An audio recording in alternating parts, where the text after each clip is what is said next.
Hello and welcome to another episode of the Humans of Abuja podcast. And today we'll be on a very, very different vibe. Social media is such a powerful tool, and in the studio this morning, I have somebody that uses that platform so powerfully and dynamically well.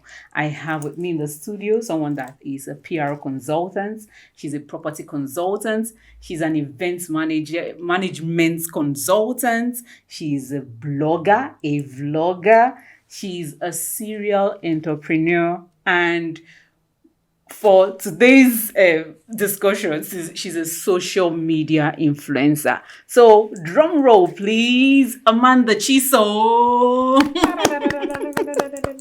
Amanda, it's so good to have you here. Thank you. How has Abuja been treating you? Abuja used to be beautiful, but this last month, I'm no longer feeling Abuja. It's too hot. There is no fur. There is no money. There is cow everywhere. No, but we have hope. We have hope. I hope so. We have hope. They better have hope because if this continue, I'll run. So, Amanda, there is something that I personally tagged BAAF, BAF. It's not like BAF. It's not like to pour water on the body. Okay. It's something I tagged Bash Amanda Annual Festival. Because ever since I've known you on social media, it's as though probably some persons are always lurking around. Like there are some group of persons that every year they group and regroup to just throw you. Yeah, like every year, it's like they have a class. So there's like class of 1999, class of 2021, class of 2022. But these persons, like there are some persons that are actually that used to be your friends, used to be almost pals all with of you. them used to be people. Okay. It's just in rare cases I see people I don't even know and where they came from. But most of them are my acquaintance. I won't use friends because friendship is a very strong word. But most of them are my acquaintance or people who should know better or people who have my numbers and can easily reach out instead of going on social media. Yeah. But why do you think they take that route? I think my name drives traffic and they are now big on it. Like maybe there's no traffic, the next they say, who do I bash now so that my traffic goes up? I think it's views and content. No, but how can just like sometimes they say very vitriolic words, they write very vitriolic things, they write things that are not so palatable, you understand? So how can you say that is just content? How it doesn't really faze you? Have you ever seen them write something that is palatable? It's like what I said recently. I do 1,001 good things. Yeah, nobody talks about it, but once it's something negative, everybody is jumping on it. In fact, it has gotten to the extent I just wake up and I hear, oh, Amanda, they're talking about you somewhere. I'm like, oh, God, what did I do again? Okay, like this year I heard that you married an Enugu woman. Is that a bad thing? No, it's not a bad thing, but at least you would have invited us, social media in-laws. I'm just saying it for the first time. Okay. That I got married to somebody. The person is a very lucky person because I can't remember. Maybe it's a spiritual wedding. I don't remember that happening. Nothing of such ever happened, but it gives them joy to talk about these things. So I don't even bother clearing it off. Okay. If I even hear it, I'll say, okay, yeah, it's okay. So, which means you're not really fazed about this because, let's just come down to it because I've actually read, let me not say heard, I've actually read where some persons say that is your strategy. Being trolled, those yearly trollings, those yearly bashings is actually a strategy. Like it's something that a strategy to like maybe popularize yourself for that year. I'm the trend now. I'm the cloud. They are the ones chasing me because it's not as if I went to look for trouble. I'm just living my life. Then you wake up one morning and make me a topic. You garnish lights, say whatever you want. I think for maybe some people will say that's Amanda's modus operandi. Yeah, I've actually read that. You need to figure this out that I didn't ask these people to talk about me. Yeah. I didn't ask you to be in my business. You decided to talk about me. You gather yourselves. I'm a professional blocker. So I have a lot of people who are frustrated that I block them and all that. You gather yourselves, keep talking about me. You post. How is it my fault? Oh, I didn't ask you to bash me. but you know the human mind is how the human mind works. There are certain times that we just like want to be strong, want to have that strong exterior. You understand? Just to put out that strong exterior. But there are certain times that we sit and we just replay these moments in our minds. Like, do you have any time that you just go back in your own quiet, alone moments and these things get to you? It gets to me all the time. Let's not even that I don't respond, that I kind of encourage them to keep it up and increase the like how will I say The I always say tempo. apply as in put fire, we let it catch fire. As much as that happens, the truth remains that it hurts me. Oh. Especially when it comes from certain quarters. When I don't know you or who you are and you talk about me, I may not be affected. But when I've helped you, when I've been of help to you, Like some of these people are actually people that you've actually helped before. almost all of them, at who has taken up Amanda that I've not been of help to. Wow. If there are 10, maybe only 2 can say Amanda didn't do anything for me, but the rest of them, Wow. they are loud because I allowed them to be loud. That's Wow. just the truth. That's kind of I think tough. that's what hurts most. And I'm a human being. These things affect not just me. They affect my workers. It affects my family. It affects my business and every other thing. So I'll be lying to say I'm so tough. It doesn't affect me. The other thing is that I don't give them the pleasure to relieve it and think it's something they have every right to do whenever they want. But Okay. definitely I'm human. It affects me. Okay. It affects my relationship. Wow. I've lost a relationship because of social media, gra and all that. So definitely it affects me all the time. Wow, that's really that's kind of deep. Yeah. That's kind of deep. Yeah. Wow. It is what it is. So we are still on this Bash Amanda festival because recently, you know, you are a fashionable person. At least I've known you for quite some years. Over 8 Yeah, years. yeah. Online, and I've seen you evolve. I've seen your versatility has sprung out at every season of your life, and that is like something that I personally like. I personally just when I see it, I nod and say yes. She's getting there because every bit of progress is progress. Yes, You understand? of course. So you are a fashionable person and you've always been fascinated about hairs. Yeah. That is one thing. You see, clothes and hairs is something that you've Shoes. always been fascinated about. Yes, there was a time that you even had up to like 200 pairs of shoes. I still right? have them. Oh, that you posted it on social media and I'm it a was shoe like collector. okay. I have a room full of shoes. I have a room full of wigs. I have a room full of clothes. Wow. So it has always been my thing. So we will come and raid your wardrobe. We will come and raid your That's wardrobe. why that 1 year I decided to sell half. And I sold and I sold and I sold. Wow. The only thing I've not brought myself together to sell is my hairs and my shoes, because like I said, I collect shoes. I can sit down in my room and be looking at my shoes and be doing something. It motivates you. Yeah, you know how people collect arts and all that. I collect shoes. Yeah, wow. Yeah, so it's a collector thing for me. Yeah. Now, about the hairs, you going into hair business was not really something that I personally would say surprised me.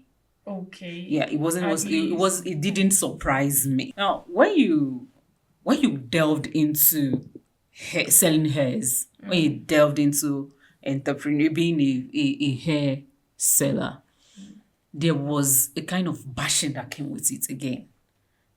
Still on the Bash Amanda annual festival. Yes. Like that you collected somebody's business. This year's zone was about the hair business. Yes. Yeah. Would you like to throw more light on that? Because it's the humans of Abuja. I will never talk about this, but I think what happened was a little bit of how do you put this now? What language do I use? I think it's a little bit of, I would say it, I think it's jealousy. Okay. I think it's shock that this industry, Amanda has entered it. And they know me that I will bring all kind of brutal honesty to the business. Oh. Okay. But I will say this, and I will say it clearly here. It was unnecessary. Right? Mm-hmm.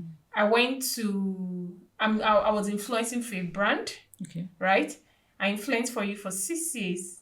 I gave you the platform. And at no point did I sign a contract with you that says I cannot do this. Okay. At no point did I sign a contract with you that says I will not eventually do this. Even when you say, oh, don't do this, if you enter this, and I said, I'm going to do it.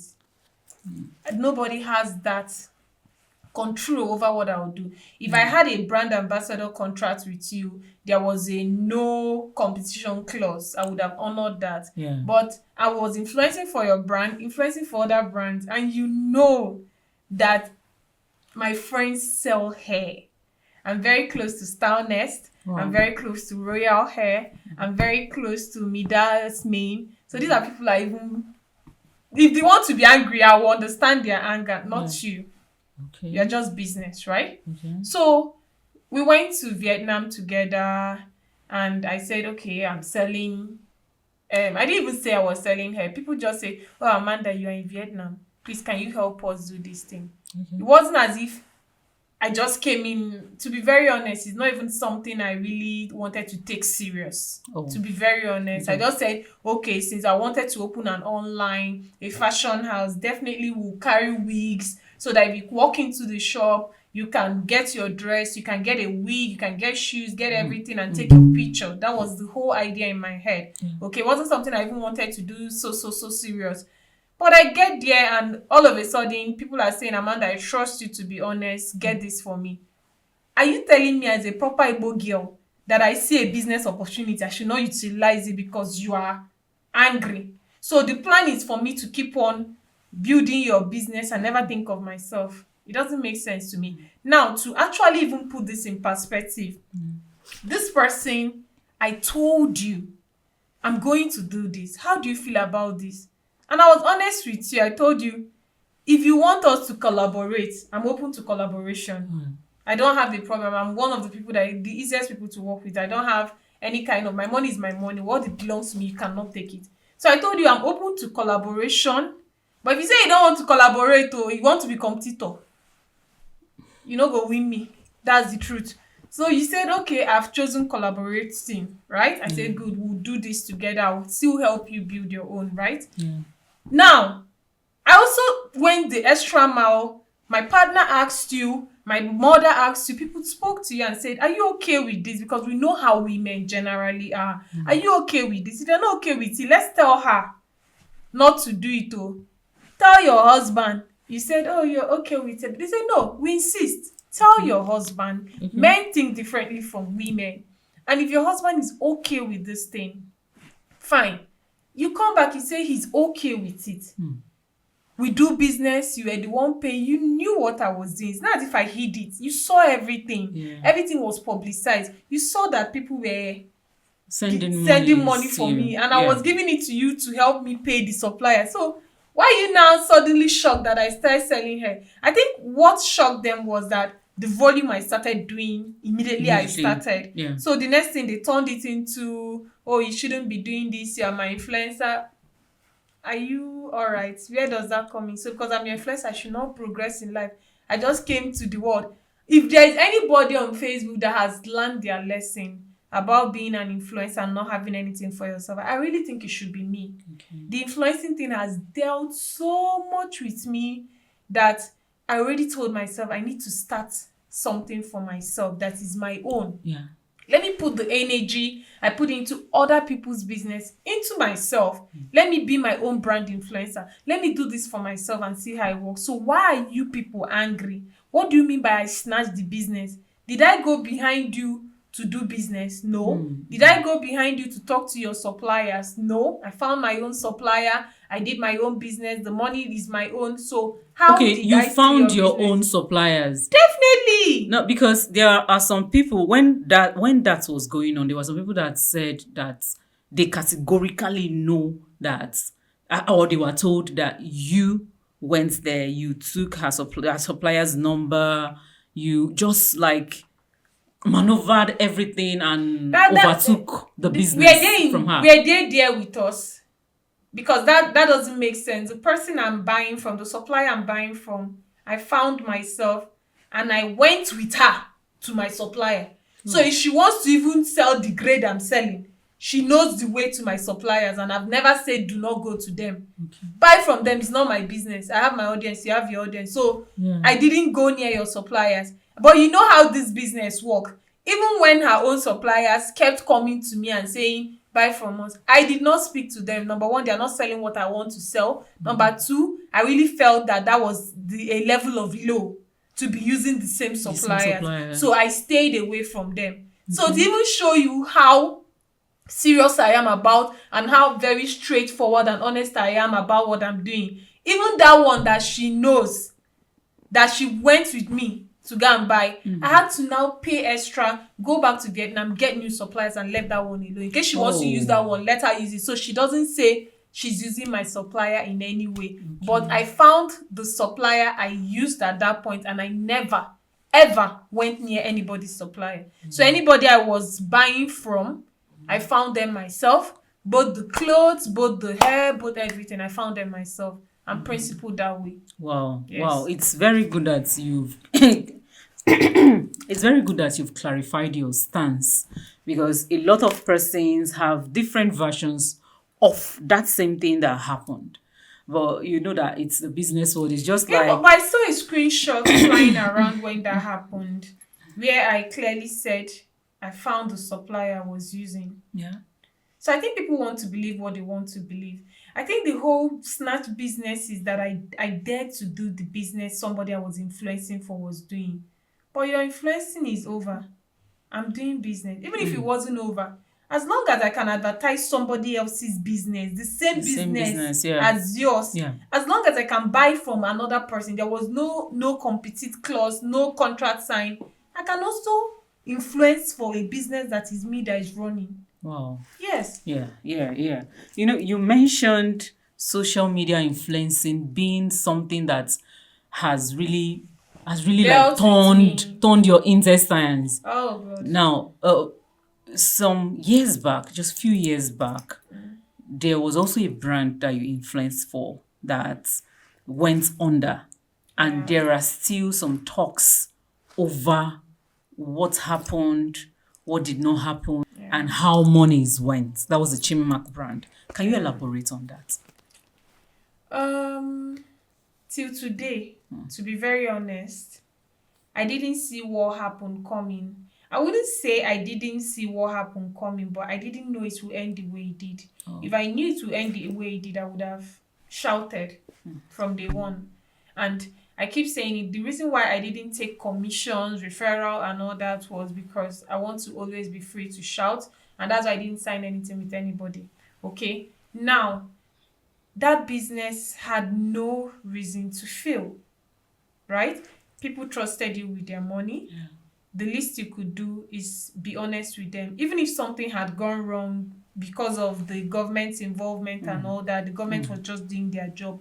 The proper thing to do was go to the government and try to sort this thing out.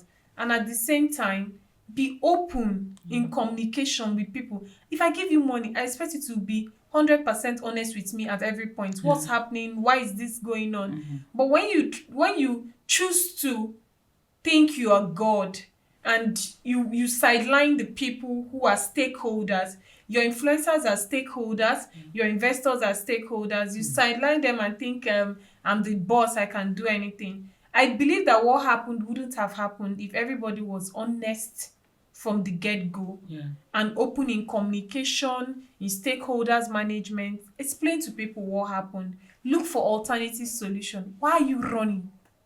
Why are you running? If you're not guilty, why are you running? I thought this thing would have been over in highest 6 months.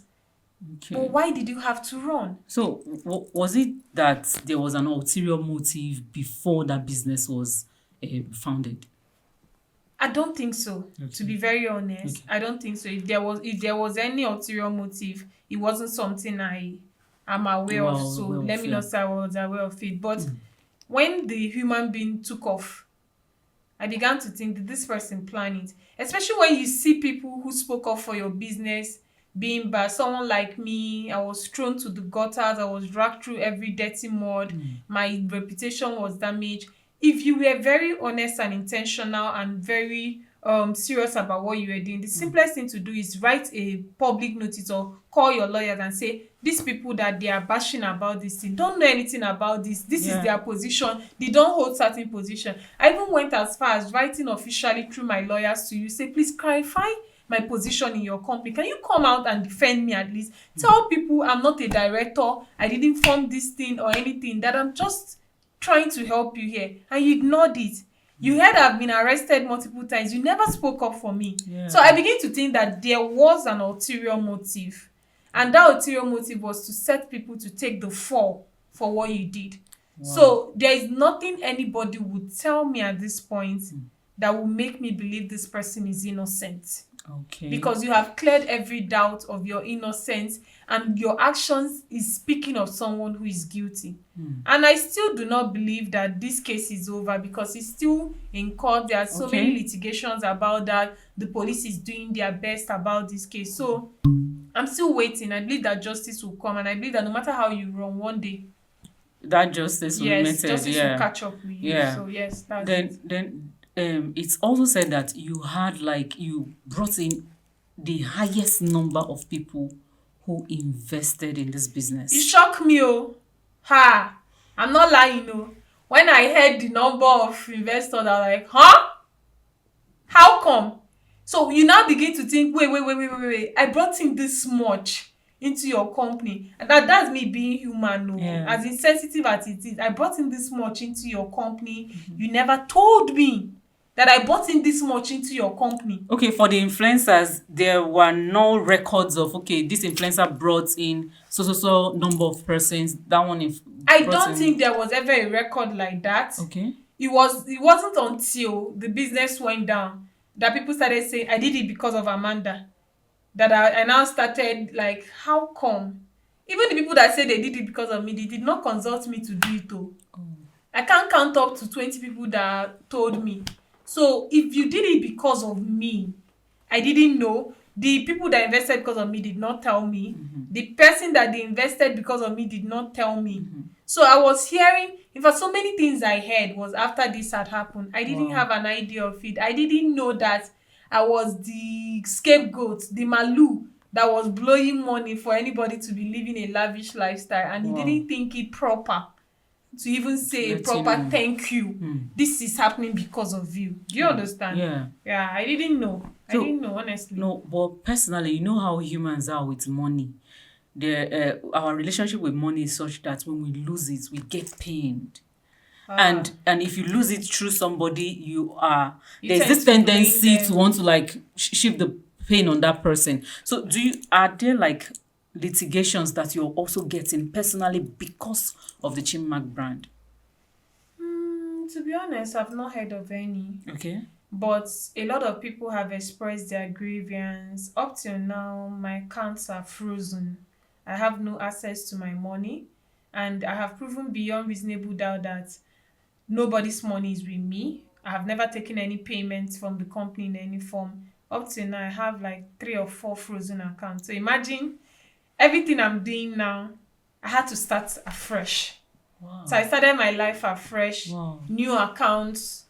I had to start from the bottom again. Wow. So it affected me really bad because I know I have money somewhere that I cannot access. And this is my hard work. This is money that came legitimately from my activities as a business person, the event company and everything. But nevertheless, I still really empathize with everybody that lost their money, their grievances, their aggression towards me. I really do not blame anybody for what they they did. I'm not that kind of person. I will not blame anybody for my decisions. But if it makes them happy, if it comforts them a little blaming me, I really do not hold anything against anybody. The only person I'm very, very aggrieved against is the person who caused this situation. But for the people who are trying to put it on me, I don't blame them. Wow. This is really something, because it's not easy for somebody to even owe you money without you going to go and want to collect that money, not to talk of having your accounts frozen and you just wading through life as if it's nothing. Now, that brings me to this question. Like, you've shown this strong exterior. What is that philosophy you have about life that keeps you going?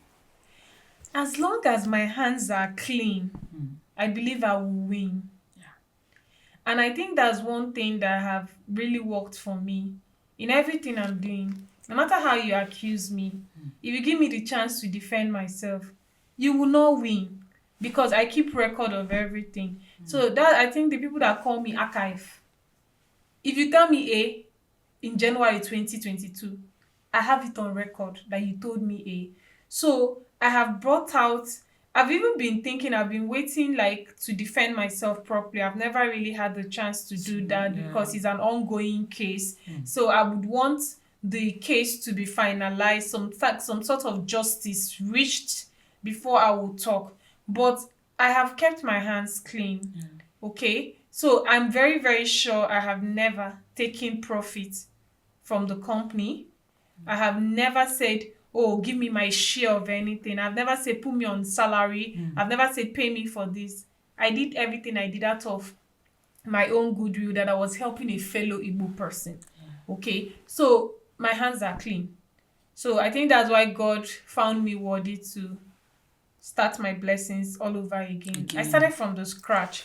From 2022 up to now. Everything you're seeing, the success you're seeing with Luton, the success you're seeing with my businesses, I started from the scratch. Because I was coming out from a very bad place when this happened. I lost 2 people at once. I lost my younger brother. I lost my grandmother. So I had 2 burials at once, plus all the expenses from hospitals and all that.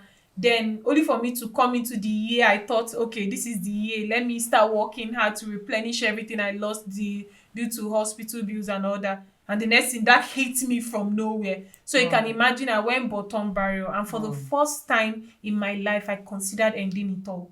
For the very first time. And that's one thing I will never forgive. Okay? So I hit the lowest of life. And I came out from all that to now. So there's really nothing you can do now that can faze me. And at the same time, also try to avoid anything that will put me in any situation where I have to go back to that kind of scenario again. Yes.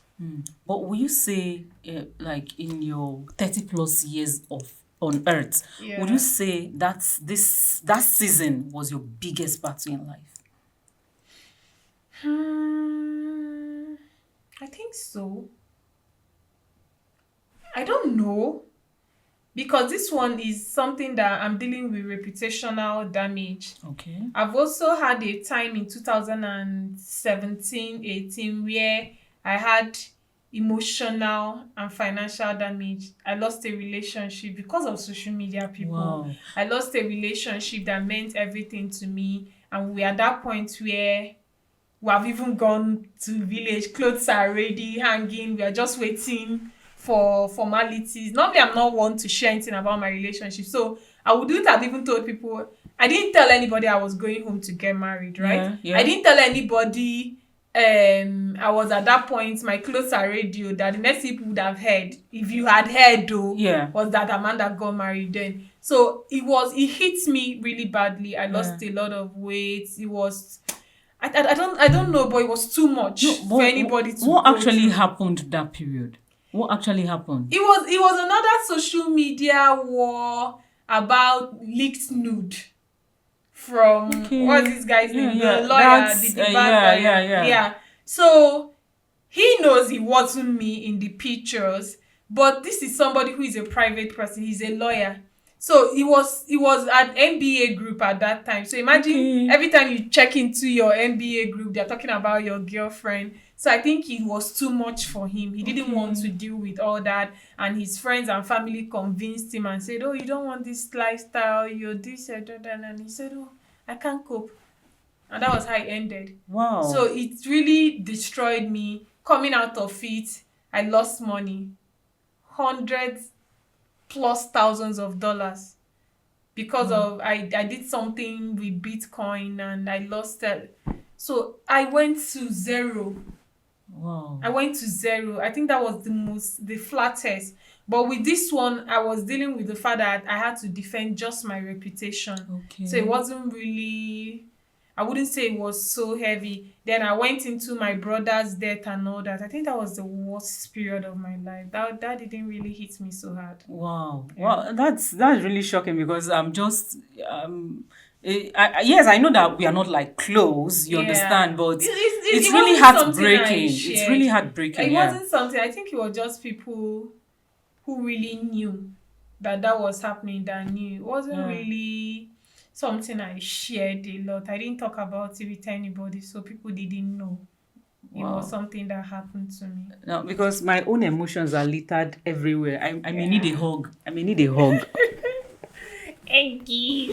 Yeah, so sorry to hear about that. But I've been through hell and back. Yeah, it's really too much for one person. Yeah, it was too much. It's too much for one person. I don't think I can remember any period in my life where I really had rest. And that's something I desire. Yeah. But people don't think I deserve to rest. I really just want a period where I'm not on anybody's lips. Nobody's talking about me. I didn't commit anything willingly and unwillingly, because sometimes I used to think I'm the one that even used to do this. So I don't want to. So I'm really getting to that point. And really that's why I started reducing social media engagement. I really want to get to that point of rest. I want to rest. But are you sure you can reduce social media engagement? I tried. Are you sure it will work? I don't know whether it will work. I think they enjoy seeing me, but I tried it. Because you're somebody, like I said, we've known each other on social media for a while now. I've known your social media, your track on social media. So you're somebody that anything you say is news. Anything you say just raise like fire. Said, I want to be your Edochie's third wife. They didn't even know that we were related. We can't even marry each other. And the next thing is on all the blogs. You now send me a message and say, how far now? It's crazy. Everything I say, oh, that man is on Insta blog. I say one thing, he's on blog. I wake up in the morning. Oh, Amanda, you are trending on Oriental blogs. It gets too much. Wow. But what has really changed you for the better? What has changed me? I think it's my brother's death. Wow. To be very honest. Because that was my next of kin. That was the person I put all my hope in. Since I don't have children of my own, that was the person I was like, everything I have, if anything happens to me mistakenly now, this was the person I trusted to look after my parents, since he was the youngest and all that. I was an adult when they had him. So he was like my own baby. So it hits me in a way you don't recover from. So it changed my perspective towards life. I'm more chill now. I don't try to do too much. Normally, I'm a go-getter. At some point, I even had to hand over so many of my businesses to my workers and say, whatever you guys come up with is fine. Like the events, people don't really see me talking about events now because I just got a manager and say, whatever you people earn, pay your salary. The only time I come in is the person requests for Amanda directly, or the person needs to confirm that you people still work for me. I don't talk about them. I stopped cooking, a lot of things. So I'm really living on the low. I'm ready. I'm mentally prepared for life. So it hits me too much that I'm not on the chill part, really. Wow. That I'm really sorry again for your brother. I'm sorry again for grandma, because you really loved that woman. She was my life. I think that was one person I loved more than any other person. Wow. I think. So it hits me. But Amanda, what is something about you that people will never believe? That I'm quiet. Amanda! I don't believe it! I don't believe in myself! That's what shocks people first about me. You know, when they see me on social media, they expect me to be doing. I think my voice shocks people. First of all, they expect me to be doing. Then they meet me in real life and they say, that's why when these dramas go on, my friends will be like, it's because if we don't know that girl, if we know her, you leave her alone. So one thing that shocks people is that they meet the real me. They find out I'm a very quiet person. Yeah. I don't talk. I'm just on my own. Like my mouth is quiet. It's my hand and my brain that is a riot. So I think it shocks people. Okay. Then another thing that shocks people about me is my level of spirituality. Yeah. And reservedness. Okay. So I think they've pinned everything on me. But one thing they've not really successfully pinned on me is the runs girl men lifestyle. They have not pinned that on me. So when they now actually meet me and find out that the possibility that thing actually happens, there is no It's politician like funding this girl and everything, they're like, oh God. Somebody even told me, Amanda, no, I don't like the real you. I prefer the social media you. Oh, then I knew what you said. Even if I say I want to be quiet, they want me to be noisy. They don't like me being No, because quiet. I don't even believe that you're quiet. So it just boils down to the fact that some things that we see on social media is not what applies in real life. At all. Somebody can be very, very vitriolic on social media. Somebody can be very, very... In fact, there are some persons that you think that they are very matured on social media. But you meet them in real life and you be like, what is this? Ogini. I see a lot of them. That's why I don't like to talk to social media people. Like, you see them on internet, they're so matured. Yeah, so... Then you meet them in real life, you'll be like, what is this now? Okay, go one way. It happens. It does. So, Amanda, there was a time that you were talking about freezing your eggs, children. Like, do you still want children? Do you still want like 6 children? If they don't give me children, me and God will fight. Okay.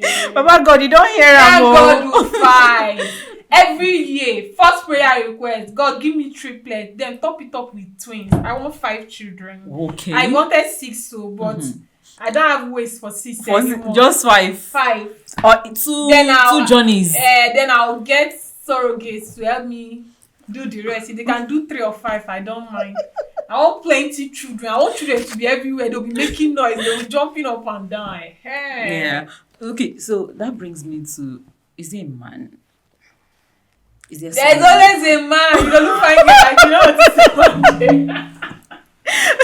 There's always a man, but I think that's where people get confused. There's always a man, but I'm very, very private about my life, and it's not something. Our relationship is kind of very unique. It's not something I intend to make open any day. Okay. It's not up for discussion. Yeah. It's not up for social validation. It's not for you to tell me how we should be or whatever, but whatever we have is working for us. It's peaceful because, let's be honest, with how busy I am, there is no room for traditional wife or girlfriend with me. There, you can't get that with me. Let's be honest. Okay. So I tend to really date people who are similar to me. As you are. Yeah, so we understand each other. When we see each other, we spend quality time and all that. But once you leave my side, everybody will face their front. Call me and check up on me. That's normal. But I can't be a traditional wake up in the... What's that girl on Twitter that was kicking 4 o'clock? Dora, right? Nara Smith. Whatever her name is. The one that was cooking 4 o'clock.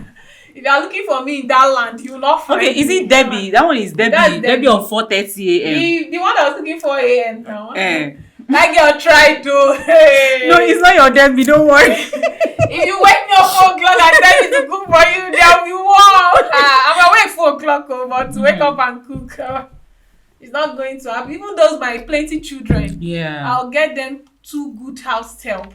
That'll be cooking food for them 4 a.m. But me, I don't try it though. So I'm not there. Okay, but I mean, there was a time you were in civil service, right? There was a time. No. Okay, there was never a time you worked like 9 to 5. Yeah, I worked 9 to 5. Okay. Is that what they call civil service? I don't know. I worked, yes. Okay. I started, I worked for, what's it called? Conscious International. Okay. I worked for an IT company. Okay. Then I worked for, I can't even remember, but when I was working for under Oronto Douglas, Yeah. and that was how I ventured into PR with the president and all that. Yeah. So I've worked 9 to 5. Mm-hmm. I can't anymore. When there was a day I said I wanted to go back to work and my least salary was 1 million. People came and offered me job. Amanda, we want your company. Even a government, I won't call their name, came and said, Amanda, we'll put you in. Just come. I checked it and I said, well, do I have to wake up early and prepare and go to work? They said yes. I said, I'll skip. It's not for me anymore. Because there are days where I actually walk on my bed. I don't get up from bed. Okay. And I do a lot of work. Okay. I put in too much. But people think, oh, she had to be running around for that. There are days when I don't leave my house. Oh, Yeah, all right. So I can't do that anymore. So now compare that life with your life as an entrepreneur. Adultship is scam. Entrepreneurship is scam. That's all I can say. It's big scam. I'm suffering now. No, you can't say you are suffering. I swear I'm suffering now. Amanda, they will drag you again, no? I'm suffering now. I'm not going to lie to you. Because before I really started Loton and all that, Okay. I was living what you call a perfect baby girl life. Right. You wake up, I call my agent, get me flight now. She said, where can you go to? I say, anywhere. I don't want visa while just get me anywhere. You are out. Mm-hmm. Before they know it, you are back. 4 days, you are back. That kind of thing. Yeah. But now, before you think to buy even one small handbag, I say, is it not better I use this money and pay my supply and stock? You now bring, plus all the plenty English you have to speak for somebody to buy. All the yes, ma, I have to answer. Lack of money. I beg. It's hard, I beg. I'm even considering packing all of them, saying them and just we don't. My baby girl life. We don't believe you. We don't believe you. Seriously, now, let's talk about Layton. Okay. Let's talk about Layton. It's something that you actually once said that it has always been your dream. That's always been your in the dream. Okay. Yeah. Okay. I actually saw it in the dream. Like that was 2020. I even wrote it down. I had a dream that I owned a very big shop, very, very big. They were selling clothes, activities, all kind of things. You get? Then I had a little son. Yeah. Okay? Yeah. So my son was like angry that I didn't have something for children. And I was like, okay, I'll get something for children. So I woke up, I wrote it down. And the name of that shop was actually Loton. Okay. Yeah, so it's not something I just wrote it down. I didn't think of it. Till one lady came and said, Amanda, why not start selling your used clothes? You have all these clothes. You don't repeat clothes. So what are you doing with them? I said, if I start selling clothes, would they not sound broke? She said, no, there's something called yard sales. Yeah. That celebrities do it. And I was like, are you sure they will buy? She said, try. I was shocked though. I put it up. They rushed the clothes there. The first sales, we made 1 million. I was like, huh? And I was selling it like half the price. Some almost 0 to nothing. But we made 1 million. But we made 2 million, 3 million. I was like, are you serious? For my own wardrobe. That's when I took it serious. Okay. So, and it started growing from there. But when that happened with Chima Group, I really gave it a thought. I wanted something that would generate cash business. Flow I wanted something I could leave to my children because I really do not see the possibility of leaving social media influence into them. Food may come and they might not be cooking as much as I do, or they may not like it. PR is something, it's connect, it's contact. So they may not have access to that. I didn't want them to be bloggers. So there was nothing to leave to them. So I wanted something I can leave to my next generation. Physical. So, yes. Something so physical. I always wanted it to be something I'm passionate about. I like to dress up. I will spend my last card on clothes and be very happy. I like hairs. I like shoes. I like bags. I like these things. So I'm doing what I've managed to convert my passion into money. Yeah. So that's what I'm doing, and I think I like it. But would you say your mom influenced you in a way? because she's also into fashion. Yes. Yes. I think so. And I also like that because it now looks like I'm doing something my mother did. family business. Yes. I wanted that generational thing. Yeah. So I'm doing something that was actually what my grandmother did. Okay. So I'm doing Okay. something my grandmother did, my great grandmother did. Oh. The women in my family have always been selling clothes and selling things. They're always Beautiful. Yeah. entrepreneurs. And I actually read entrepreneurship. Okay. My first degree was entrepreneurship. Okay. So it's like applying something I read in school, I'm passionate about, that is in my family, because my mom is the person who guides me the most. My dad too did business before he left Nigeria. So it's something that is not new to me. And I've always been selling, no. I've always been selling. I sold in school. I sold in my call service here in Uyo. So it wasn't something new to me. Yeah. Yes. Oh, okay. But if you were to pick hairs, clothes, shoes, which what as in how would you rank them in order? Shoes, clothes, hair. Okay, so you can just like wear like a Valentino shoes. Then I can wear white t-shirt, okay, plain jeans, plain trouser. Then my shoe will now blow you off. Do you get? Yeah. Hair. I can wear clothes, wear shoe, and plait my hair back. It's not something I'm dying for. Okay. But I can wear hair, wear plain t-shirt, wear plain jeans, wear better shoe. You get? And it becomes the baddest. Yes, yeah. Well, Amanda, let's look back. Let's say, for instance, that you have a time traveling machine. Yeah. And you travel back to when you were, say, 15, 16 years. What would you tell your younger self? Avoid men.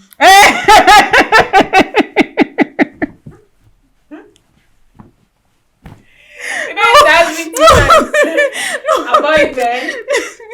Avoid men. Anywhere you see cryptocurrency, buy it up. Buy. Anywhere you hear, I'm your brother in Christ and your sister in Christ. Also, run, flew, run, take off. That's all. That's what you tell your younger self. I don't have any other. Avoid me. Now, let's talk about spirituality. Are you a Christian or are you a traditionalist?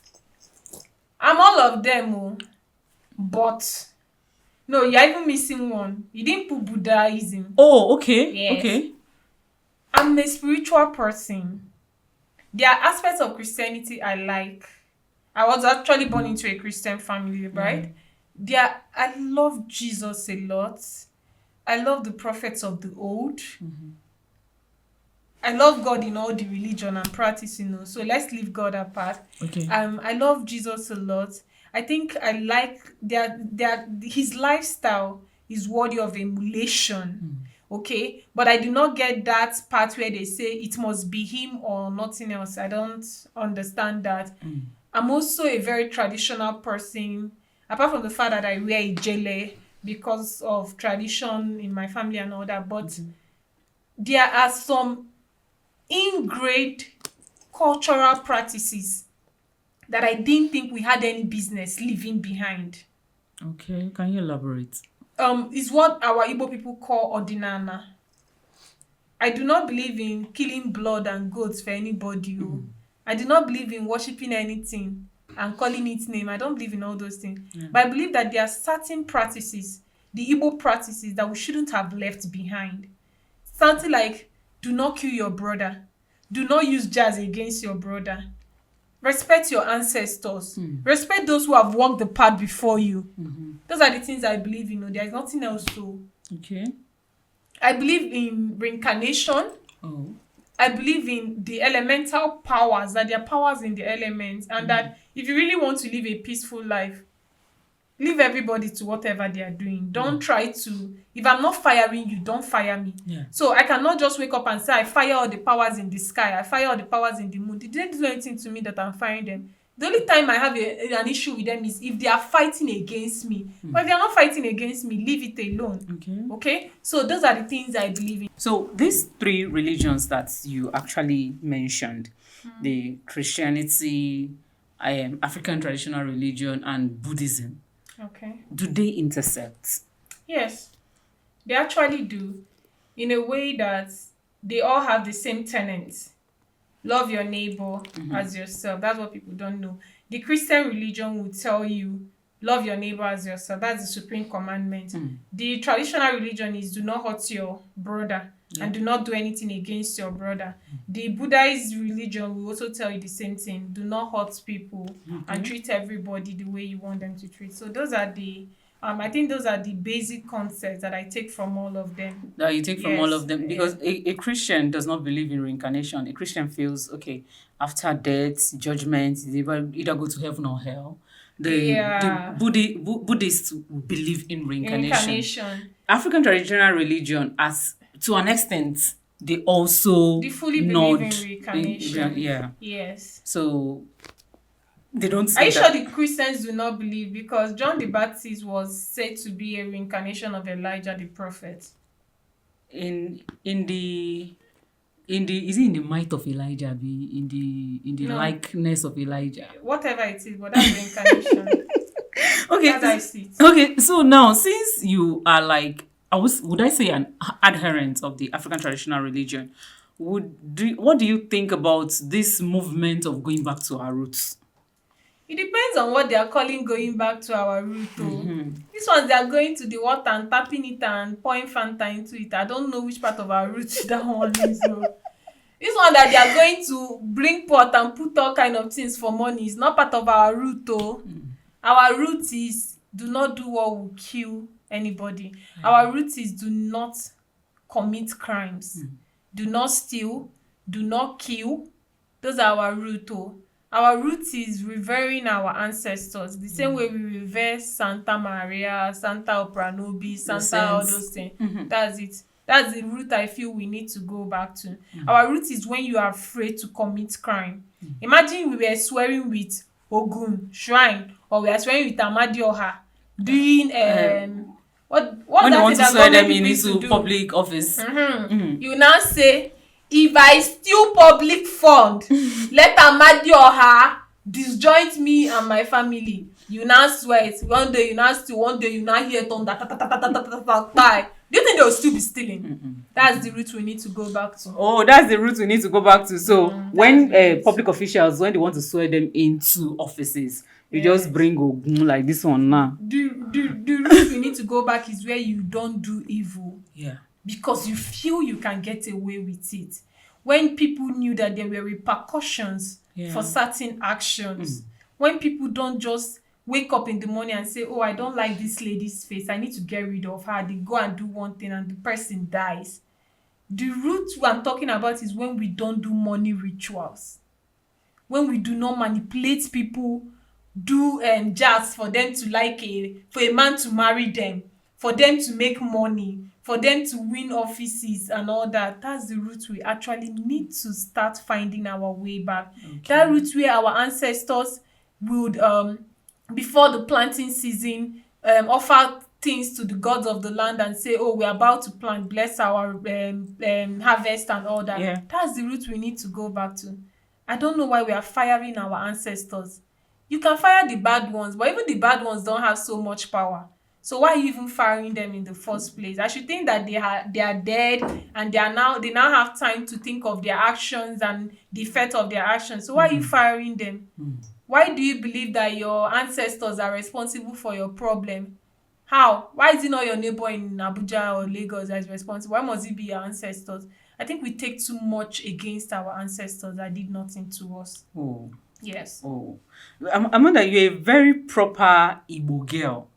Yes. As in, you are just one ambassador of the Igbo tribe. What is that thing that you just cherish in the Igbo tradition? It used to be Onyara na Nwanne. Okay. Like, I think that was one thing I really liked about Igbo. Everybody carried their brothers and their sisters along. There was no room. There was communal living. There was Ibwebike. Nobody was trying to be all that alone. Nobody wanted anything alone to themselves. There was selflessness. And that was what made the Igbos the great people they are. But all of a sudden, we are now becoming a selfish people. And I hate the fact that we are encouraging generational and ancestral migration, because people leave and say they are going abroad and they never come back. They are no longer interested in going back. Nobody's thinking of the preservation of the lineage and the name and all that. Nobody cares about that anymore. So that is really one thing that bothers me. Igwebike. Yes, we need to think back. Okay. We need to go back. Afamefu now. You get? So people don't care anymore. As long as they are comfortable now, the name can get lost for all they care. So I don't want that to happen. I don't want our traditions lost. I don't want our names lost. I don't want our pattern, culture, ordinal. I don't want all those things lost because we're trying to look like the white man. You get? So that's it. But personally, is there something that you're doing personally to champion this preservation of culture? Is there something that you're doing, like, personally? The thing I have committed to do is that with my own siblings, I have told them, anything you are doing, no. You see that house in the village? Everybody must come back Christmas. Okay? Thank God, God made me the first daughter. In fact, I'm the first daughter overall in the both family. Okay? So I have a lot of mother influence, right? So I've also told them that as much as possible, we'll also try to stay home. So nobody goes abroad and stays there forever. You can stay for a while, find your way back. Yeah. Oh, that's very beautiful. Nothing permanent. That's very beautiful. Now, rounding off, irrespective of the fact that, yes, there are certain things that some people do not like about you, there are also like thousands of people that look up to you. Let's not debate that. So, people see you on social media. There are people that like you. There are people that trust you. There are people that actually still will want to know you and will want to listen to anything that you say. Now, for the young entrepreneur out there, the young lady that is striving, that is finding their feet, finding their way in life, what advice would you have for them from your own personal wealth of experiences? What personal advice would you have for them? I will always say, first thing first, keep your hands clean. As much as possible, do not buy crimes on your record. There's nothing like good reputation, okay? If I had to do it all over again, everything that had put me in bad lights, I will avoid them. But maybe if I avoided them, I won't be the Amanda I am today, you get? So because sometimes you need to cook the pot, you need to cook the soup on fire to get good soup. Okay, so maybe the fire period was what made me good soup. Then I always tell them, be focused, be prayerful. Do not ever discountenance the power of spirituality. You must believe in something and you must adhere to something and you must put God first. Whether you're a Muslim, whether you're a Christian, whether you're practicing the traditional Hindus, whatever it is, do not ever tell yourself that there is no God and that there is no role of God in the affairs of men, or that God is not interested in you. I always say that. And another thing I tell young people all the time, you need to be consistent. No matter what it is, show up. No matter what's happening in your life, even if you're falling apart, show up. Because I think one thing that has made me last as long as I have is that you can be killing Amanda somewhere. Amanda will be on her post posting, doing whatever she's doing. Even when I was detained, and I made sure that my wall was active. People, they were still posting as if nothing happened. So you need to be consistent, good or bad, show up. And you get to a point, if you want to succeed in life, you must focus. That means ignore the noise, ignore the naysayers, whatever it is they're saying. put yourself first and focus. So that's one thing I'll tell young people. Pull yourself together, And focus, be consistent. Thank you so much, Amanda, for sharing from your wealth of personal experience. And we hope to have you back on this couch. Okay. Because there's still a whole world of things to talk about. A whole world of things, because we've not really like scratched the surface of Amanda. We've not scratched the surface. So on today's episode, as we round up today's episode on the Humans of Abuja podcast, please like, comment, share. And if you want to be on this couch with us, send us a mail, send us a DM, and we will discuss. Thank you, Amanda, for coming. Thank you for watching. We love you. Thank you.